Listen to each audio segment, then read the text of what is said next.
वादियों में छुपी एक साजिश पुरानी थी, लहू से लिखी ये खूनी कहानी थी। सफर मौत के एक जाल में बदला, रास्ता दुश्मन की चाल में बदला। धमाके से थर्रा गई वो फिजा, गूंजती रही बस मौत की सदा। बिखरे हैं कई घर और बार यहाँ, ढूंढती इंसाफ ये निगाह यहाँ। 25 मई 2013 छत्तीसगढ़ के इतिहास का एक काला दिन। झीरम घाटी का वो खौफनाक हमला जिसने न सिर्फ राजनीतिक गलियारों को हिला दिया बल्कि कई परिवारों की खुशियां भी छीन ली। आखिर क्या था इस खूनी साजिश का सच और कौन थे इसके मास्टरमाइंड? क्या सच में इसके पीछे सिर्फ नक्सली हमला था या कुछ और? ये सवाल आज भी बरकरार है। चलिए आज के इस वीडियो में घटना की परतों को एक एक करके खोलते हैं और समझते हैं कि यह घटना कैसे हुई थी। ये जो आप देख रहे हैं यह है सुकमा और यहाँ से जगदलपुर की दूरी लगभग 125 किलोमीटर पड़ती है।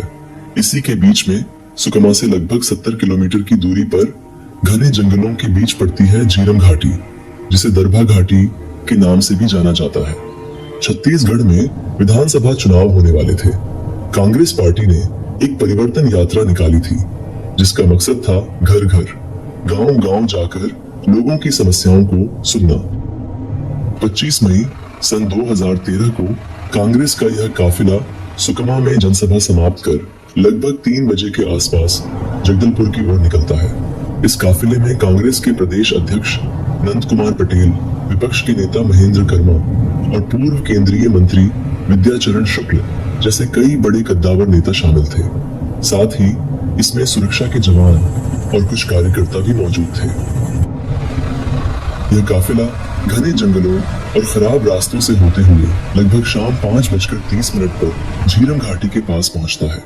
झीरम घाटी एक सुनसान इलाका है, ऊंचे ऊंचे टीलों वाली घाटी जहां दूर से देख पाना बेहद मुश्किल होता है। यहीं पर नक्सलियों ने पहले से ही पूरी प्लानिंग कर रखी थी। करीब 200 से 300 नक्सलियों ने पूरी घाटी को घेर रखा था।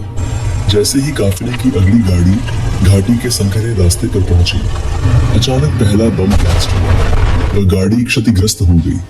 इसके चलते पीछे की सारी गाड़ियां ब्लॉक हो गईं और तभी घात लगाए बैठे नक्सलियों ने चारों तरफ से फायरिंग शुरू कर दी।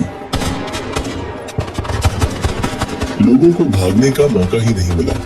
इस हमले में नक्सलियों का मुख्य लक्ष्य महेंद्र कर्मा थे, जिन्हें पास से जाकर पहचान कर गोली मारी गई।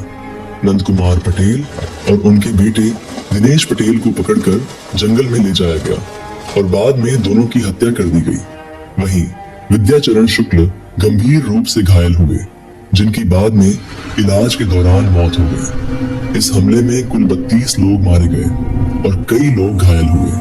कुछ लोग जान बचाकर भागने में भी सफल रहे। करीब 1 से 1.5 घंटे तक पूरा इलाका नक्सलियों के कब्जे में रहा। हमला करने के बाद नक्सली जंगल में फैल गए, अलग अलग दिशाओं में निकल गए। सुरक्षा बलों के पहुंचने से पहले वे इलाका छोड़ चुके थे। इस हृदय विदारक घटना के बाद पूरे देश में शोक की लहर दौड़ गई। भारत सरकार और छत्तीसगढ़ सरकार ने तत्काल कार्रवाई करते हुए राष्ट्रीय जांच एजेंसी NIA और न्यायिक जांच आयोगों का गठन किया। जांचों का उद्देश्य था साजिश के हर पहलू को उजागर करना और दोषियों को सजा दिलाना। लेकिन इतने साल बाद भी कई सवाल आज भी खड़े हैं। क्या झीरम घाटी हमला सिर्फ एक नक्सली कार्रवाई थी या फिर इसके पीछे कोई गहरी राजनीतिक साजिश थी? ये राज आज भी बरकरार है। Stay informed. Subscribe now and follow Citizen Chhattisgarh across all social media platforms.